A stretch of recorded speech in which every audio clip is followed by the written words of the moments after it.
penso que nós mulheres enfrentamos inúmeras violências, e muitas dessas violências, elas não eram identificadas enquanto tal. Então, nós tínhamos uma naturalização dessas violências, porque quando você não identifica a violência enquanto tal, ela vai se entrando nos tecidos sociais e ela vai sendo reproduzida e capturando muitos corpos, não é? O Paulo Freire diz que o pior opressor é o que habita o corpo do oprimido.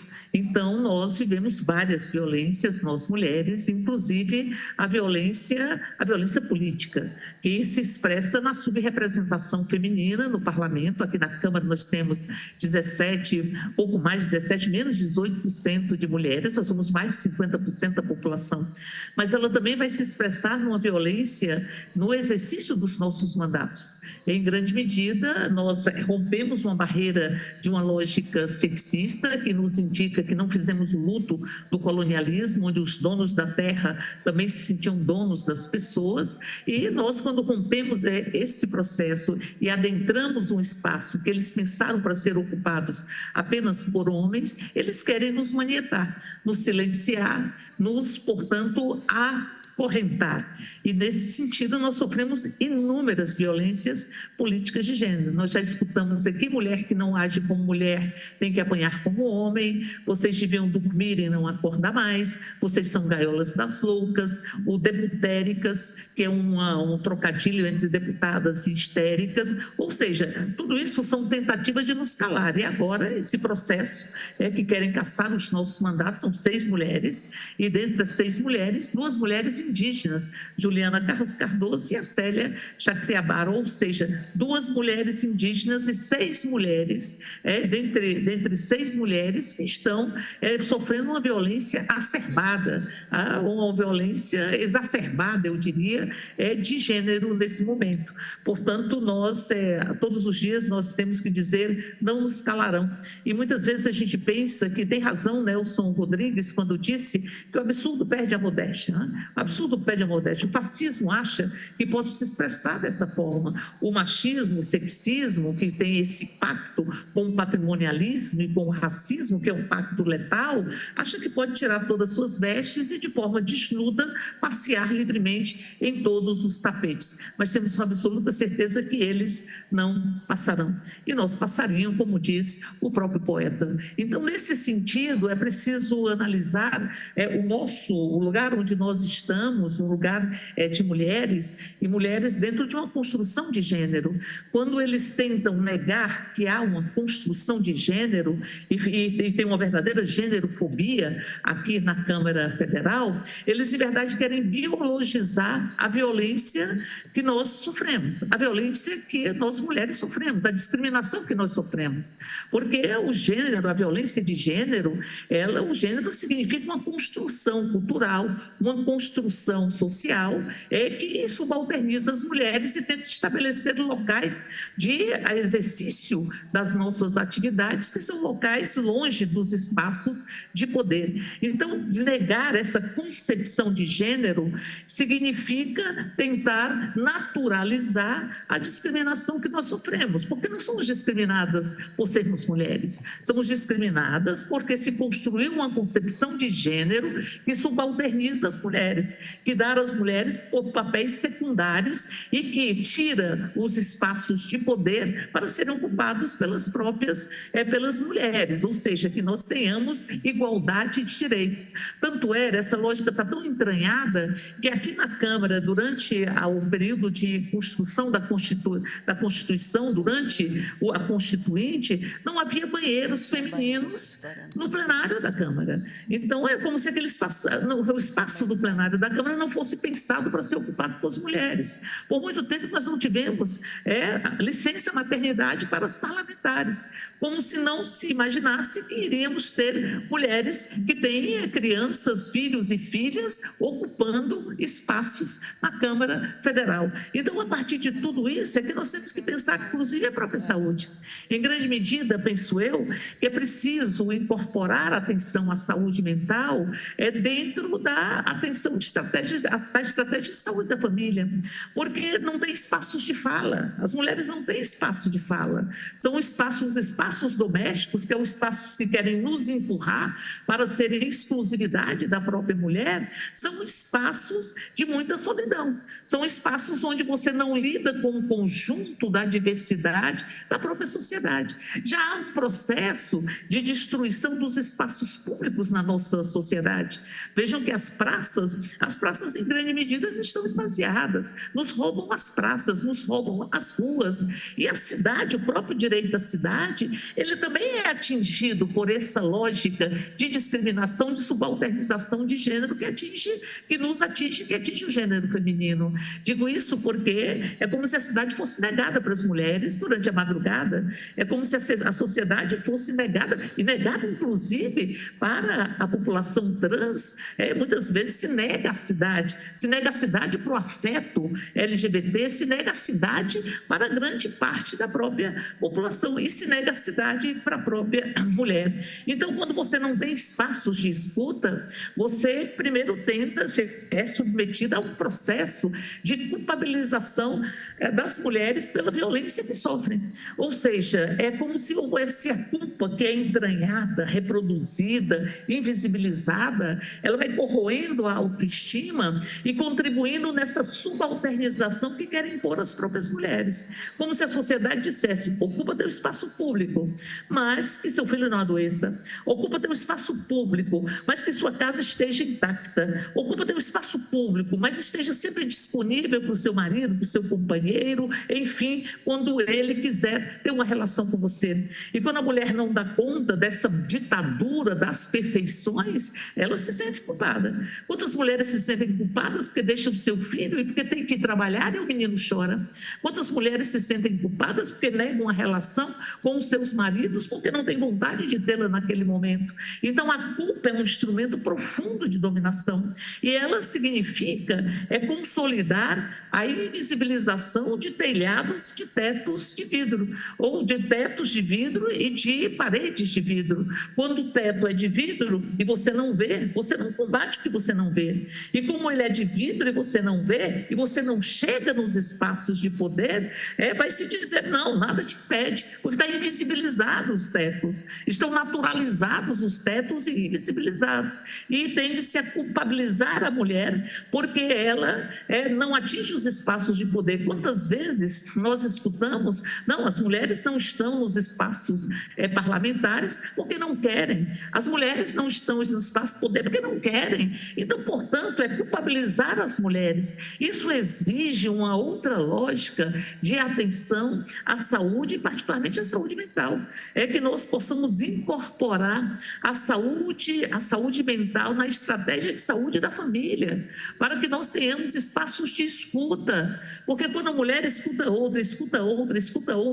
outra, ela começa a ter a noção exata de que se construíram essa lógica sexista, patriarcal, patrimonialista, se construiu tetos e construiu paredes de vidro, e que ela não é responsável pela violência que sofre, e, portanto, não precisa se envergonhar da violência que muitas vezes ela tem em casa. Porque vejam o que é a violência doméstica. A pessoa que você escolheu para viver com você o resto da vida, a gente pode até separar, mas ninguém casa pensando que vai separar. Ela é o agente da violência contra você, o objeto do seu desejo, o objeto do seu próprio amor. Isso destrói, em grande medida, e envergonha as próprias mulheres, e faz com que nós tenhamos um tempo de maturação para que as mulheres venham a denunciar a violência doméstica que sofrem. É função da saúde que nós tenhamos núcleos multidisciplinares de atendimento às mulheres vítimas de violência, e que nós possamos trabalhar com o nível de sofrimento e não o nível de doença na saúde mental. Saúde mental precisa trabalhar com sofrimento.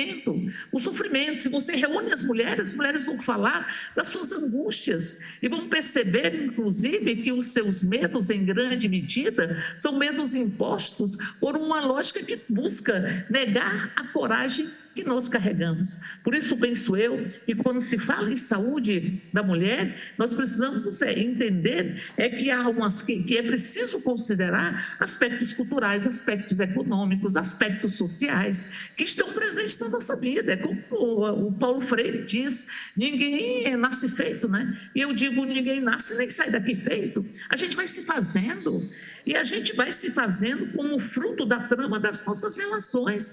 A gente é fruto do território que a gente pisa, do chão que a gente pisa, nesse território que nós precisamos fazer todas as tranças necessárias para que ele possa fazer as trincheiras afetivas que nos assegurem o trançar dos fazeres, o trançar dos saberes, o trançar dos afetos, o trançar dos desejos e das existências.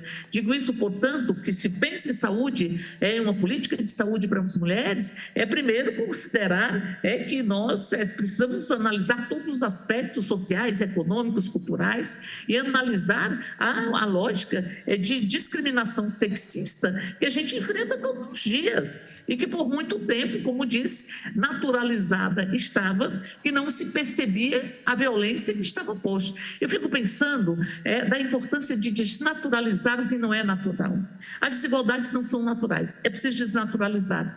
Agora pense em quanto tempo esse Brasil passou naturalizando a fome, naturalizando as desigualdades, naturalizando as violências de gênero. Quanto tempo nós passamos históricos nesse processo de naturalização?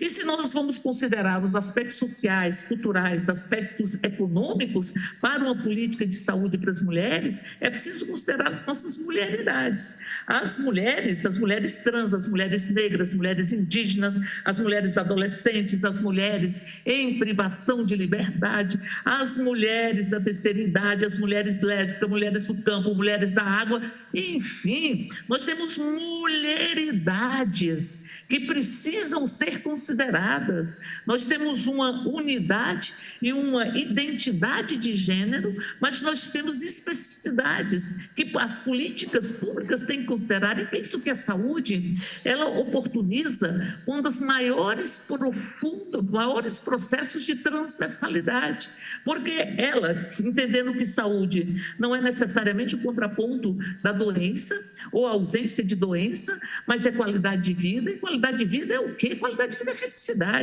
felicidade, e se você considera desta forma, essa lógica transversal das políticas universais, que o SUS assegura uma política que seja universal e equânime, então você assegura que haja uma universalização do atendimento, mas assegura que as nossas especificidades, as nossas individualidades, elas possam ser consideradas, os nossos recortes étnicos, os nossos recortes sociais, os nossos recortes, enfim, de orientação sexual, de identidade de gênero, tudo isso tem que ser considerado em uma política que saia de um processo e por muito tempo as políticas para as mulheres na área de saúde eram restritas à maternagem, eram restritas aos direitos sexuais ou à própria maternidade. E é muito mais do que isso, assegurar sim os direitos sexuais e reprodutivos das mulheres. Isso é preciso ser assegurado,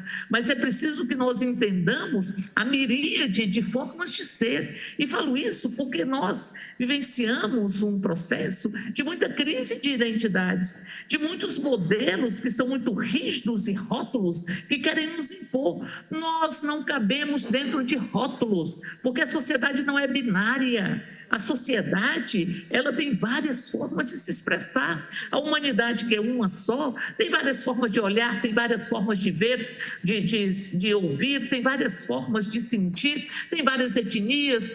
Tem gente que fala com os olhos, tem gente que fala com as mãos, tem gente que escuta com os olhos. Então, portanto, a humanidade carrega uma profunda diversidade, mas carrega uma condição de ser uma única humanidade. É a diversidade dentro da nossa unidade humana, essa condição humana que foi negada às mulheres. Porque, veja, se eu digo que a minha humanidade, ela se consolida e ela se reconhece na liberdade, na condição de eu ser dona do meu corpo, do meu agir, do meu pensar, do meu sentir, ou seja, na alteridade, na afetividade. Quando eu nego a afetividade, eu nego a própria humanidade.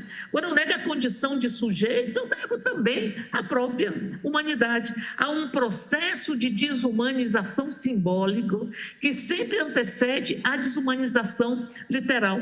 E é por isso que quando a gente fala de saúde da mulher ou de políticas de saúde para a mulher, nós queremos falar de tudo que o nosso corpo carrega de especificidades, mas nós queremos falar das nossas subjetividades também. Nós queremos falar da desconstrução de um processo que é muito doído e que nos atinge, que deixa as marcas na pele, deixa as marcas também na alma de cada uma de nós, que é um processo de nos subalternizar.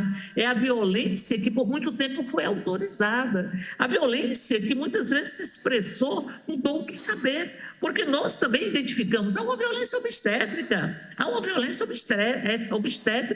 que também nunca foi considerada, onde as mulheres, no momento de ter seus meninos e meninas, não sabem o que estão fazendo com o seu próprio corpo, não tem muitas vezes seu corpo atado, não pode expressar a sua própria dor. Então, portanto, nós temos várias violências, feixe de violências que nós estamos descortinando, para dizer há uma violência de gênero institucional, há uma violência de gênero no mundo laboral, há uma violência de gênero política, há tantas violências que nos atingem que nós estamos identificá-las para que nós possamos construir uma sociedade onde não haja dor em sermos mulheres, entendendo que a política de saúde, pela sua transversalidade, pela sua caracterização de uma saúde que significa felicidade, que significa qualidade de vida, ela tem uma função fundamental em diálogo com outras políticas públicas, porque é preciso os núcleos de atendimento às mulheres vítimas de violência, eles, via de regra, pelo relato das próprias mulheres, às vezes é o espaço mais acolhedor que as mulheres têm, mais acolhedor, onde não há o julgamento, onde há o acolhimento e onde você tem uma série de políticas para que a mulher possa superar a situação de violência e ressignificar as suas próprias vidas. Eu, como coordeno a Frente de Saúde Mental aqui no Parlamento, nós temos uma convicção muito grande sobre a necessidade de termos uma atenção básica na saúde mental, para que nós possamos ter espaço para a fala do sofrimento, para que o sofrimento não se consolide numa própria doença, e para que nós possamos falar do sofrimento de uma sociedade que nos impõe tantas subalternidades e tantas violências. Por isso, nós temos absoluta certeza de que trabalhar uma concepção de saúde com todos esses recortes das nossas especificidades, das nossas subjetividades, e penso eu muitas vezes que a gente vive um dilema meio shakespeariano, assim, meio ontológico do ser ou não ser, não é? Porque o que é ser, né? Há tanta mercadorização do corpo, mercadorização do sagrado, mercadorização dos desejos, que muitas vezes você não consegue identificar as suas próprias identidades. Abrir espaços para que as identidades possam ser fortalecidas, as subjetividades, a condição de sujeito possa ser reafirmada, é fundamental para a construção de uma sociedade mais justa e mais igualitária. Por isso que de todas as políticas que dizem respeito às especificidades que o nosso corpo carrega e que precisam ser encaradas, essas especificidades e atendidas em uma política de saúde. Mas, para além disso, a importância da política de saúde para desconstruir o processo sexista, patriarcalista e patrimonialista que atinge de forma tão violenta a própria mulher na sua dignidade humana. E quando a gente fala de mulher, nós estamos falando isso que a gente acabou de escutar das mulheres trans, mas das mulheres idosas, enfim. Inclusive, a política que está sendo construída, a política de cuidados, ela tem que considerar, dentre outras coisas, empresas que nós, mulheres, temos um nível de trabalho, que é um nível de trabalho, ou de horas de trabalho, que é maior do que a dos homens, que temos um trabalho não remunerado, que nem reconhecido enquanto trabalho, que são as dupla jornada ou a tripla jornada, que está imbrincada com a dificuldade das mulheres de participarem nos espaços públicos. Por isso digo que é coisa de saúde. Nós temos cozinhas solidárias, é coisa de saúde. Nós temos lavanderias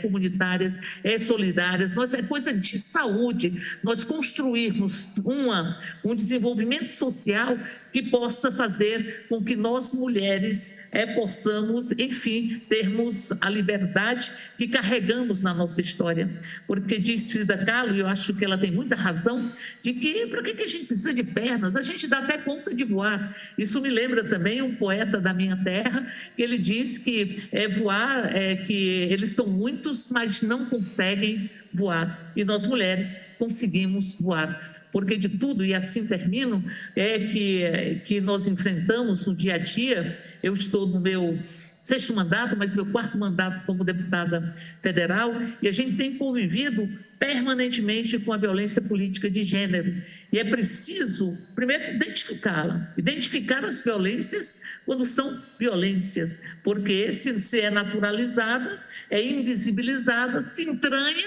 e acaba sendo reproduzida. Eu acho que um dos grandes méritos de Lula, nesse processo de desnaturalização do que não é natural, foi desnaturalizar a própria fome.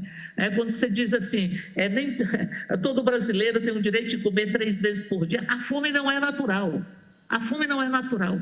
Nem tampouco a lógica sexista é natural ou é biológica. Ela é uma construção de gênero, porque ela é tecida com os laços, os fios sociais, os fios culturais e os fios econômicos. Mas, de toda sorte, penso eu, que nós, mulheres, carregamos uma profunda coragem. Às vezes eu penso que coragem é coisa de nascença para as mulheres, porque nós enfrentamos e carregamos uma coragem para ir abrindo caminhos e construindo uma sociedade mais justa, que só construiremos se tivermos a centralidade da agenda de equidade de gênero e de igualdade de direitos. Ou seja, isso não é cereja de bolo, isso não é efeito colateral de outras políticas, é estruturante para a construção de uma nova sociedade, uma sociedade pautada na paz, uma sociedade pautada no respeito, uma sociedade onde a gente tenha liberdade para os nossos corpos, liberdade para as nossas falas, liberdade e liberdade. E essa liberdade que a gente diz está abrindo as asas sobre nós. E nesse processo e nesse momento de reconstrução do país, a discussão de incluir a equidade de gênero nas políticas de saúde, isso inclui de várias formas, para além, e eu vou repetir, por muito tempo a saúde da mulher ela foi considerada a saúde ligada à própria maternagem, as especificidades do nosso próprio corpo, mas nós temos que trabalhar numa perspectiva de desnaturalizar todas as violências e naturalizar todas as expressões da nossa própria humanidade. Lacan tem uma frase que ele diz: nada do que é humano me é estranho. Tudo que desumaniza tem que ter a minha estranheza. Por isso eu queria te parabenizar mais uma vez a realização dessa atividade, agradecer o povo deste Estado por nos ter ofertado um mandato, com o mandato da nossa deputada Camila, que é absolutamente importante para que nós possamos continuar construindo uma sociedade com muita igualdade e com muita liberdade, para que tenhamos sempre o prazer imenso de sermos mulheres. Um abraço grande para vocês e estamos juntas. E eles, vou repetir, não passarão. E a gente passaria. A gente até voa. Que lindeza!